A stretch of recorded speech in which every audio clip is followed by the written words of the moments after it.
Moja ya prophecy au moja ya jumbe ambazo Mungu amenipatia, tutakuwa kuna wimbi la watumishi wadogo ambao watatembea katika higher dimension.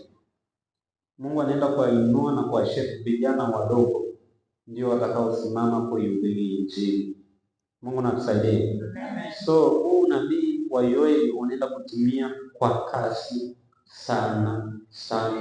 Imeandikwa kama msingi ukiharibika, mwenye haki atafanya nini? Amina kubwa watu wa Mungu.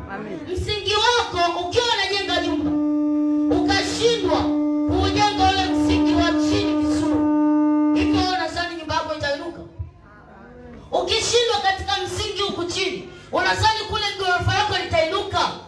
Haiwezi kujengeka, maana kinachoshikilia nyumba, kinachosupport nyumba kimeshavunjika. Habari njema za ufalme mbinguni.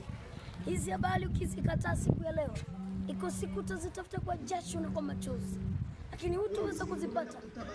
Hizi habari za huyu Yesu ukizikataa leo, iko siku na utakataliwa.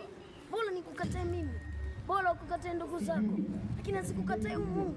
Maana akikukataa inamaanisha amekukubali shetani, na akikubali shetani mnaenda jehanamu wote, lakini Mungu akikubali mnaenda wote mbinguni.